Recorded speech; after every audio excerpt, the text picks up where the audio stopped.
ನಮಸ್ಕಾರ. PV news people voice ಚಾನೆಲ್ಗೆ ಸ್ವಾಗತ. ನಾನು ನಿಮ್ಮ ಲಾವಣ್ಯ ರವಿಚಂದ್ರ.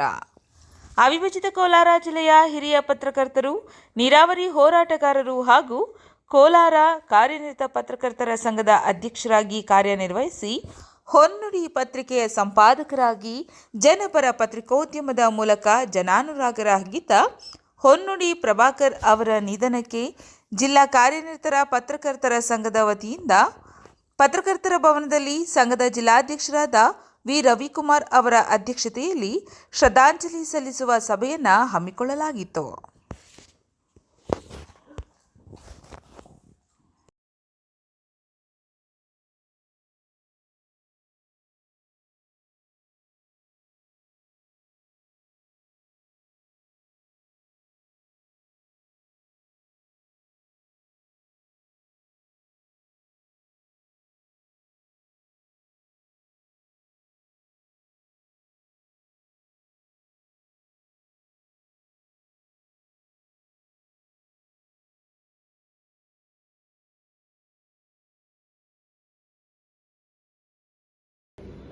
ಲೀಗಲ್ ಕೊಟ್ಟಂಥ ನಾಯಕರು ಕಾರ್ಮಿಕರ ಪರವಾಗಿ, ಶೋಷಿತರ ಪರವಾಗಿ, ದಮನಿತರ ಪರವಾಗಿ ತಮ್ಮ ಲೇಖನಗಳ ಮೂಲಕ, ಬರಹಗಳ ಮೂಲಕ ಇಡೀ ಜಿಲ್ಲೆಯ ಪತ್ರಿಕೋದ್ಯಮದಲ್ಲಿ ಸಿಂಹಸಪ್ರವಾಗಿ ಹೆಸರನ್ನು ಪಡೆದಂಥವರು. ನುಡಿದಂತೆ ಇಡೀ ಬದುಕಿನ ಕೊನೆ ಕ್ಷಣದವರೆಗೂ ಕೂಡ ಅವರು ತಮ್ಮ ಜೀವಿತಾವಧಿಯನ್ನು ಕಳೆದಂಥ ಎಂ ಜಿ ಪ್ರಭಾಕರ್ ಅವರು ಕಳೆದ ಭಾನುವಾರ ರಾತ್ರಿ ತಮ್ಮನ್ನು ಅಗಲಿದ್ದಾರೆ. ಇಡೀ ಅವಿಭಜಿತ ಕೋಲಾರ ಜಿಲ್ಲೆಯ ಬಹುತೇಕ ಪತ್ರಕರ್ತರಿಗೆ, ಅನೇಕ ಮಾಧ್ಯಮ ಸ್ನೇಹಿತರನ್ನ ಕ್ಷೇತ್ರಕ್ಕೆ ಕರೆತಂದು ಮಾರ್ಗದರ್ಶನ ಮಾಡಿದಂಥವರು. ಹೊನ್ನುಡಿ ಪತ್ರಿಕೆಯನ್ನು ವಿಶೇಷವಾಗಿ ಮುದ್ರಣ ಮಾಡಿ ನಮ್ಮ ಜಿಲ್ಲೆಯ ಕೋಲಾರ ಜಿಲ್ಲೆಯ ಮತ್ತು ಚಿಕ್ಕಬಳ್ಳಾಪುರ ಜಿಲ್ಲೆಯ ಮಾಧ್ಯಮ ಕ್ಷೇತ್ರದಲ್ಲಿ ವಿಶೇಷ ಛಾಪು ಮೂಡಿಸಿದಂಥ ಪ್ರಭಾಕರ್ ಅವರನ್ನು ನಮ್ಮನ್ನು ಅಗಲಿದ್ದಾರೆ.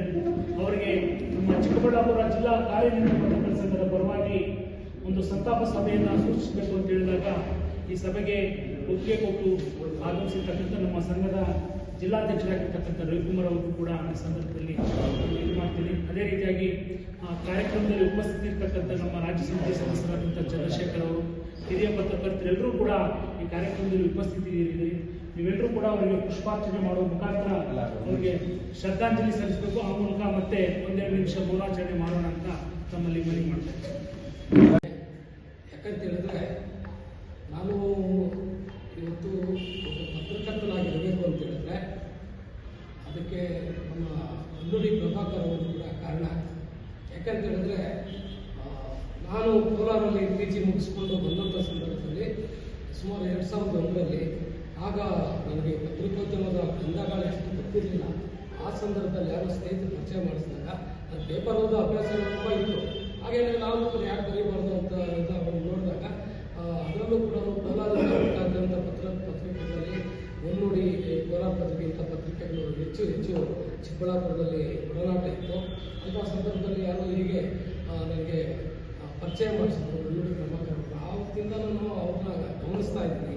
ಆವತ್ತಿಂದ ಏನೋ ಒಂದು ರೀತಿ ಆತ್ಮೀಯತೆ, ತುಂಬ ಒಂದು ಪ್ರೀತಿ, ನನ್ನನ್ನಂತೂ ತುಂಬ ಪ್ರೀತಿಯಿಂದ ಮಾತಾಡಿಸ್ತಾ ಇದ್ರು. ಹೊನ್ನುಡಿ ಪ್ರಭಾಕರ್ ಅಂತ ಹೇಳಿದ್ರೆ ಇವತ್ತು ಒಂದು ಹೇಳಬೇಕು ಅಂತ ಹೇಳಿದ್ರೆ ಕೋಲಾರ ಜಿಲ್ಲೆ ಏನು 1970, 75 ಅಥವಾ 80 ಏನಿದೆ ಆ ಸಂದರ್ಭದಲ್ಲಿ ಈ ಪತ್ರಿಕೆಗಳು ಅಷ್ಟಾಗಿ ಇದಿಲ್ಲದೆ ಇದ್ದ ಕಾಲ 7-8 ಕಾರ್ಯಕ್ರಮಗಳನ್ನ ಭೇಟಿ ಮಾಡಿದ್ದೆ. ಎಲ್ಲ ಹಿರಿಯರು ಹೇಳಿದಾಗಿದ್ದರೆ ಕಣಕ್ಕಾಗಿದ್ರು, ನೇರ ನಿಷ್ಠುರವಾಗಿರಾಗಿದ್ರು. ಆದರೆ ಕುಂದಿನಲ್ಲಿ ಮಾತ್ರ ಅಪರಿಚಿತರು ಒಂದು ರೀತಿಯಲ್ಲಿ ಒಂದು ಸಮಯದಲ್ಲಿ ಏನಾದರೂ ಅದರ ತಪ್ಪಾಗ ನಾವು ಎದುರಿದಾಗ ಮತ್ತೆ ಅವ್ರನ್ನ ಅವರೇ ಕರೆದು ನೀನು ಹಿಂಗೆ ಮಾಡಿದ್ಯಾ ಅಂತ ಹೇಳಿ ಮತ್ತೆ ಅವರ ಮೃದುವಾಗಿ ಅದನ್ನು ತಪ್ಪನ್ನು ತಿದ್ದುತ್ತಾ ಇದ್ರು. ಅಂತಹ ಸ್ವಭಾವದವರು ಯಾರು ಏನೇ ಎಷ್ಟೇ ಹೇಳಿದ್ರು ಕೂಡ ಒಬ್ಬ ಹಿರಿಯ ಚೇತನವನ್ನು ನಾವು ಕರ್ಕೊಂಡಿದ್ದೀವಿ. ಹಾಗಾಗಿ ಅವರ ಆತ್ಮಕ್ಕೆ ಶಾಂತಿ ಸಿಗಲಿ ಅಂತ ಹೇಳಿ ಅವಸರ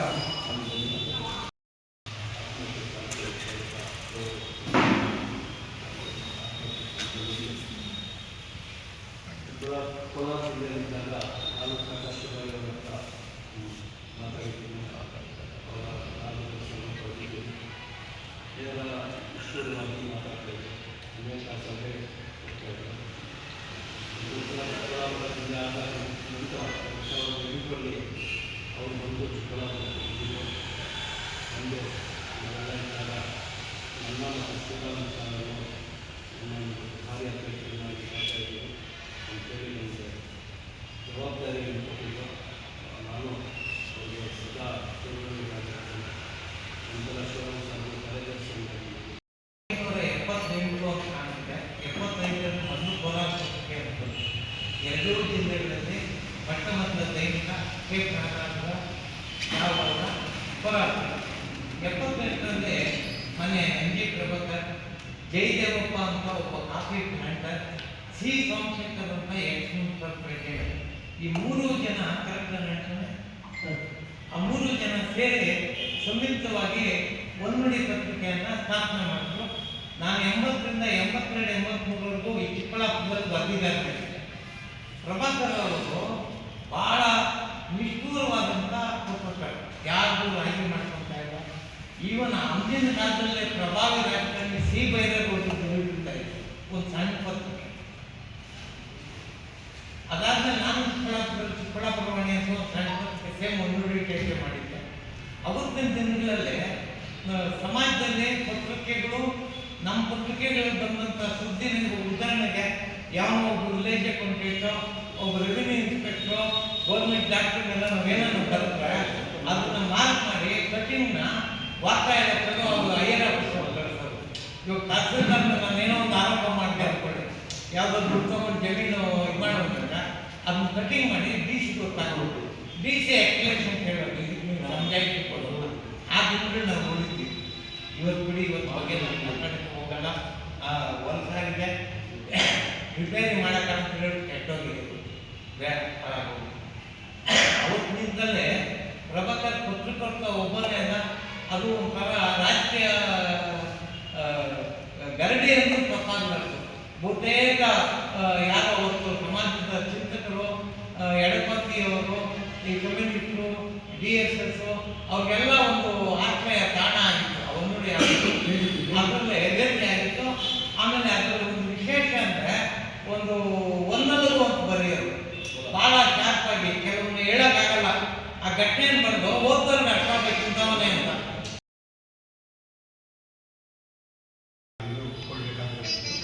ಅದಕ್ಕಾಗಿ ಅಭಾರಿ. ಆ ದಿನಗಳು ಒಂಥರ ದಿನಗಳು. ಅಲ್ಲಿ ಪತ್ರಿಕೆಗಳನ್ನ ನಡೆಸೋದು ಎಷ್ಟು ಕಷ್ಟ ಇತ್ತು ಅಂತಂದರೆ, ಅಂಥ ಕಷ್ಟ ಕಾಲದಲ್ಲೂ ಕೂಡ ಇವರು ಅದನ್ನು ಪತ್ರಕರ್ತರಾಗಿ ಮಾತ್ರ ಅವರು ಉಳ್ಕೊಂಡ್ರೆ ಹೊರತು ಪತ್ರಿಕೋದ್ಯಮಿ ಆಗಲಿಲ್ಲ. ಅವರು ಪತ್ರಿಕೋದ್ಯಮಿ ಆಗಿದ್ದರೆ ಆ ಊರಿನಲ್ಲಿ ಇನ್ನೂ ಸಾಕಷ್ಟು ಜನ ಅವ್ರಿಗಿಂತ ನೆಕ್ಸ್ಟ್ ಬಂದಿದ್ದ ಜನರೇಷನ್ ಅವರು ಕೂಡ ನಮಗೆ ಅವ್ರನ್ನ ಮೀರಿಸಿ ಚಂದ್ರಶೇಖರ್ ಹೇಳಿದಂಗೆ ಕೋಟ್ಯಾಧಿಪತಿಗಳಾಗಿ ಹೆಚ್ಚಿದವರು ಇದ್ದಾರೆ. ಆದರೆ ಇವರಂಥ ಪ್ರಭಾಕರ್ ಅವರು ಕೋಲಾರ ಅಂದ ತಕ್ಷಣವೇ ಹೊನ್ನುಡಿ ಪ್ರಭಾಕರ್ ಅಂದ ತಕ್ಷಣವೇ ಶಾರ್ಟ್ ಟರ್ಮ್ ಶಾರ್ಟ್ ಅಂತ ಆ ಥರದ್ದು ಇದು ನಾನಲ್ಲಿ ಉಪಾಧ್ಯಕ್ಷನಾಗಿ ಎಲೆಕ್ಟ್ ಆಗಿದ್ದೆ.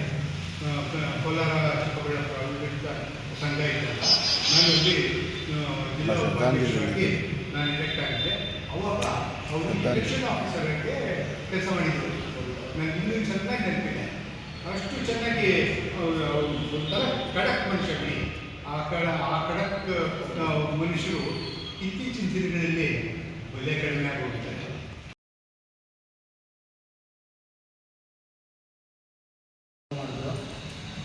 ಆ 2 ಪತ್ರಿಕೆಗಳಿಗೆ ಪ್ರಪ್ರಥಮವಾಗಿ ನಾನು ಲೇಖನ ಪ್ರಕಟಿಸಿದೆ.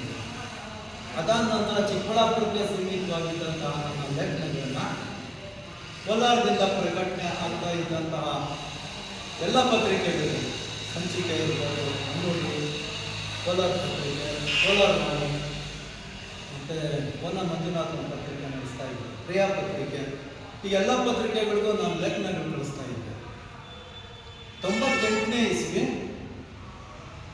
ಆಗ ಯೋಗಿ ನಾರಾಯಣ ಯತೀಂದ್ರರದ್ದು ಒಂದು ಆರಾಧನೆ ಸಂದರ್ಭದಲ್ಲಿ ನಾನು ಅವರ ಜೀವನ ಚರಿತ್ರೆ ಬಗ್ಗೆ ಅರ್ಧ ಪುಟ ಆರ್ಟಿಕಲ್ಲು ನಮ್ಮ ಕೋಲಾರ ಶಕ್ತಿ ಪೇಪರ್ನಲ್ಲಿ ಮುದ್ರಣ ಆಗಿತ್ತು. ಅವತ್ತು ಒನ್ನುಡಿನಲ್ಲಿ ಬಂದಿರಲಿಲ್ಲ. ಮಾರನೇ ದಿನ ಯಥಾವತ್ ಲೇಖನ ಒನ್ನುಡಿ ಪತ್ರಿಕೆಯಲ್ಲಿ ಮುದ್ರಣ ಆಯಿತು, ನನ್ನದೇ ಹೆಸರಿನಲ್ಲಿ. ಆಗ ಗೌರವ ಸೂಚಿಸೋಕ್ಕೋಸ್ಕರ ನಾನು ಅವರು ಪ್ರಭಾಕರ್ ಅವರು ಫೋನ್ ಮಾಡಿ, ಸರ್ ಸುದ್ದಿ ಕಳಿಸ್ತಾ ಇದ್ರು, ತಾವು ಪ್ರಕಟಣೆ ಮಾಡಿದ್ದೀರಾ, ಧನ್ಯವಾದಗಳು ಅಂದೆ. ನಾಗೇಂದ್ರ ಬಾಬು ಅವರೇ, ವಿಷಯ ಚೆನ್ನಾಗಿದ್ದರೆ ಬೇರೆ ಪತ್ರಿಕೆಯಲ್ಲಿ ಬಂದಿರೋದನ್ನು ಕೂಡ ನಾವು ತಗೊಂಡು ಪ್ರಕಟಣೆ ಮಾಡ್ತೀವಿ, ನಿಮ್ಮಲ್ಲಿ ವಿದ್ಯೆ ಇದೆ, ನಿಮ್ಮ ಪತ್ರಿಕೋದ್ಯಮನ ಮುಂದುವರಿಸಿ ಅಂತ ಮೊದಲನೇ ಸಲ ಅವರು ನನಗೆ ಫೋನ್ ಮುಖಾಂತರ ನನಗೆ ಅವರು ಆಶೀರ್ವಾದ ಮಾಡಿದ್ರು. ಅದಾದ ನಂತರ 98ನೇ ಇಸ್ವಿನಲ್ಲಿ ನಾನು ಪಂಚಗಿಣಿ ದರ್ಪಣ ಪೇಪರ್ ಪ್ರಾರಂಭ ಮಾಡಿದೆ. ಕೋಲಾರದ DTP ಮಾಲೂರಿನ ಬಿಲ್ಡಿಂಗು. DTPಗೆ ಹೋಗ್ತಾ ಇದ್ದಾಗ ಸಮಯಾವಕಾಶ ಅಥವಾ DTP ಮಾಡೋರು ಬರದೇ ಇದ್ದಾಗ ನಾನೇನು ಮಾಡ್ತಾ ಇದ್ದೆ ಅಂದರೆ ಕೋಲಾರ ಪತ್ರಿಕೆ ಕಾರ್ಯಾಲಯಕ್ಕೂ ಹೋಗ್ತಿದ್ದೆ, ಅಂಗಡಿಗೂ ಹೋಗ್ತಿದ್ದೆ. 48ನೇ ಇಶ್ಯೂ ದಿನ ಅವರು ನಾನು ಕಾಪಿ ಕೊಡಿದ್ವಿ. ಏನಪ್ಪ, ಲಾಭದಲ್ಲಿ ನಡೀತಾ ಇದೆಯಾ, ನಷ್ಟದಲ್ಲಿ ನಡೀತಾ ಇದೆ ಈ ಪೇಪರ್ ನಿಂದು, ಫೋಟೋಗಳು ಜಾಸ್ತಿ ಆಗ್ತೀಯಾ, ವಿಷಯಗಳು ಜಾಸ್ತಿ ಬರೀತಿದೆಯಾ, ಸೇಲ್ಸ್ ಆಗಿದೆ ಅಂದರೆ, ಸರ್ ಕೆಲವು ಟೈಮ್ನಲ್ಲಿ ಲಾಭ ಬರುತ್ತೆ, ಕೆಲವು ಟೈಮ್ನಲ್ಲಿ ನಷ್ಟ ಆಗುತ್ತೆ, ಏನು ಮಾಡೋಕ್ಕಾಗಲ್ಲ, ಪ್ರಕಟಣೆ ಮಾಡ್ತಾ ಇದ್ದೀನಿ ಅಂತ ಹೇಳಿದೆ. 2 ಸಾಕಷ್ಟು ಜನ ಪತ್ರಕರ್ತರು ಅಂತ ಯಾರಾದರೂ ಒಂದು ದಿವಸ ಮಾಧ್ಯಮದಲ್ಲಿ ಕೆಲಸ ಮಾಡ್ತಾ ಇದ್ದರೆ ಇಂಟ್ರಾಕ್ಷನ್ಸ್ ಅವರಿಗೆಲ್ಲ ಕೂಡ ಪತ್ರಕರ್ತರಾಗಿ ಹೊರಮೂಲಿಕೆ ಕಾರಣಕರ್ತರಾಗಿದ್ದಾರೆ. ಈಗಾಗಲೇ ಚಂದ್ರಶೇಖರ್ ಅವರು ನಮ್ಮ ನಿರ್ದೇಶನದಲ್ಲಿ ಕೂಡ ಮಾತನಾಡಿದ್ದಾರೆ. ನೋಡಿ, ಈ ಪತ್ರಿಕೆ ಹೇಗೆ ಇವತ್ತು ಕೆಲಸ ಮಾಡ್ತಾ ಇತ್ತು ಅಂತ ಅದರ ಕೆಲಸ ಮಾಡಬೇಕು. ನಾನು ಕೋಲಾರದಲ್ಲಿ ಓದ್ತಾ ಇದ್ದೆ, ಕಾಲೇಜಲ್ಲಿ ಓದ್ತಾ ಇದ್ದೆ. ಮುನ್ನುಡಿ ಪತ್ರಿಕೆಯಲ್ಲಿ ಅವಾಗ ಮಳೆ ಜೋಡಿಸೋದ್ರಿಂದ ಹಿಡಿದು ಪೇಪರ್ನ ಮನೆಗೆ ಹಾಕೋದ್ರಿಂದ ಹಿಡಿದು ಈ ಕೆಲಸದಲ್ಲಿ ನಾವು ಇನ್ವಾಲ್ವ್ ಆಗಿ ಮುನ್ನುಡಿ ಪ್ರಭಾಕರ್ ಸರ್ ಅವರು ನಮಗೆ ಪರಿಚಯ ಆಯಿತು. ಆನಂತರ ನಾನು ಡಿಸ್ಟ್ರಿಬ್ಯೂಟಿಂಗ್ ಮ್ಯಾನೇಜರ್ ಆಗಿ ಕೆಲಸವನ್ನು ನನಗೆ ಆಯಿತು. ಆ ಸಂದರ್ಭದಲ್ಲಿ ಈಗ ಬಾಲಕೃಷ್ಣ ಬಂದಿದ್ದು, ಬಾಲಕೃಷ್ಣ ನನಗೆ ಸೇರಿ ನಮ್ಮ ಮ್ಯಾನೇಜರ್ ಆಗಿ ಕೆಲಸ ಮಾಡ್ತಿದ್ದಂಥದ್ದು. ಅಂದರೆ ಅದು ಕೆಲಸ ಮಾಡ್ತಕ್ಕಂಥವ್ರಿಗೆ ಅವರು ಅವರೇನು ಸಪ್ರೇಟಾಗಿ ಸಂಬಳ ಆಗಿ ಕೊಡೋದೆಲ್ಲ ಮಾಡ್ತಿರ್ಲಿಲ್ಲ. ನೀವೇನು ಕಲೆಕ್ಷನ್ ಮಾಡ್ತೀರಿ, ನೀವು ಸಂಪಾದನೆ ಮಾಡ್ತೀರಿ, ನೀವು ಮಾಡಿ ನೀವು ತಗೊಳ್ಳಿ, ಇದಕ್ಕೆ ಸಪ್ರೇಟಾಗಿ ನಾವು ಕೊಡಬೇಕು ಅನ್ನೋದಿಲ್ಲ. ಈಗ ನಾನು ಇವತ್ತಿಗೆ ಆಯಿತು ಅಂತ ತಿಂದ ತಕ್ಷಣ ಚಂದ್ರಶೇಖರ್ ಅವರಿಗೆ ಬಂದು ಅಲ್ಲಿ ಕೆಲಸ ಮಾಡ್ತೀನಿ, ಚಂದ್ರಶೇಖರ್ ಏನು ಅಂತ ಎಲ್ಲ ಇದರ ಪರಿಸ್ಥಿತಿ ತುಂಬ ಇತ್ತು. ಅವ್ರಿಗೆ ಎಷ್ಟೇ ಕೇಳ್ತಾ ಇದ್ದೀನಿ, ಸ್ವಲ್ಪ ಈ ಮಟನ್ ತಿನ್ನೋ ಅಭ್ಯಾಸ ಜಾಸ್ತಿ, ಈ ಕೊಲೆಸ್ಟ್ರಾಲ್ ಎಲ್ಲ ಜಾಸ್ತಿ ಆಗುತ್ತೆ, ನರ್ವ್ಸ್ ವೀಕ್ನೆಸ್ ಆಗ್ತಾಯಿತ್ತು, ಇತ್ತೀಚೆಗೆ ಬರೆಯೋದಕ್ಕೆ ಸಮಸ್ಯೆ ಆಗ್ತಾಯಿತ್ತು, ಈ ಥರದಲ್ಲೂ ಕೂಡ ಪ್ರಾಬ್ಲಮ್ ಆಗ್ತಾಯಿತ್ತು. ಎಷ್ಟು ಹೇಳಿದ್ರು ಕೇಳ್ತಾ ಇಲ್ಲ. ಹಿಂಗಾಗಿ ಅವರು ಇದು ಮಾಡಿಕೊಂಡು ಹೋಗ್ತಾರೆ. ಇನ್ನು ಪತ್ರಿಕೆ ವಿಚಾರ ಬಂದಾಗ ನೀವೆಲ್ಲ ಹೇಳ್ತೀವಿ. ನಾಳೆ ಬೆಳಿಗ್ಗೆ ಏನಾದರೂ ಬರ್ತಾ ಇರ್ತಕ್ಕಂಥ ಮುನ್ನುಡಿ, ಚೆನ್ನುಡಿ ಮತ್ತು ಸಂಪಾದಕೀಯ ಇದನ್ನು ನೋಡೋದಕ್ಕೋಸ್ಕರನೇ ಈ ಭಾಗದ ಜನ ಪತ್ರಿಕೆ ಖರೀದಿ ಮಾಡ್ತಾ ಇದ್ರು.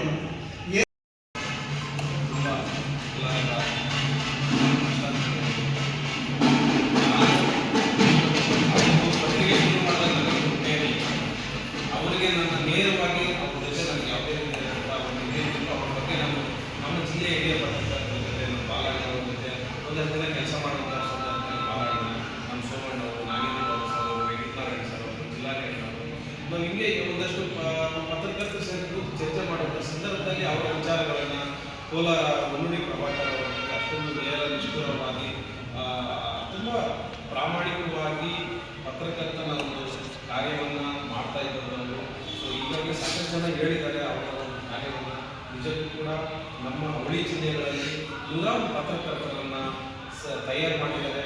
ಅವರ ಸಿದ್ಧಾಂತಗಳನ್ನೇ ಇನ್ನೂ ಒಂದಷ್ಟು ಜನ ಪತ್ರಕರ್ತರು ಅವರ ಗರಡಿಯಲ್ಲಿ ಬೆಳೆದಂಥವು ಇನ್ನೂ ಆ ಒಂದು ಸಿದ್ಧಾಂತಗಳನ್ನು, ಆ ಒಂದು ಪ್ರಾಮಾಣಿಕತೆಯನ್ನು, ನೇರ ವಿಸ್ತೃತವಾದಿಯನ್ನು ಇವತ್ತು ಕೂಡ ಮುಂದುವರಿಸಿಕೊಂಡು ಹೋಗ್ತಾ ಇದ್ದಾರೆ. ಸೊ ಈ ನಿಟ್ಟಿನಲ್ಲಿ ರಾಜ್ಯ ಮಟ್ಟದ ಪತ್ರಿಕೆಗಳನ್ನು ಕೆಲಸ ಮಾಡಿಸುವಂಥ ಒಂದು ರಾಜ್ಯ ಬೆಂಗಳೂರು ಕೇಂದ್ರ ಸ್ಥಾನದಲ್ಲೂ ಕೂಡ ಕೆಲವೊಂದು ಪತ್ರಿಕೆಗಳಲ್ಲಿ ಅವರ ಗರಡಿಯಲ್ಲಿ ಬೆಳೆದಂಥ ಒಂದು ಪತ್ರಕರ್ತರು ಕೆಲಸ ಮಾಡ್ತಾ ಇದ್ದಾರೆ. ನಮ್ಮ ಒಂದು ಪ್ರತ್ಯೇಕವಾದಂಥ ಜಿಲ್ಲಾ ಸಂಘವನ್ನು ಪ್ರತ್ಯೇಕ ಜಿಲ್ಲಾ ಸಂಘ ಮಾಡಿದಂಥ ಒಂದು ಕೀರ್ತಿಯೂ ಕೂಡ ನಮ್ಮ ಪ್ರಭಾಕರ್ ಸರ್ ಹೇಳ್ತಾರೆ.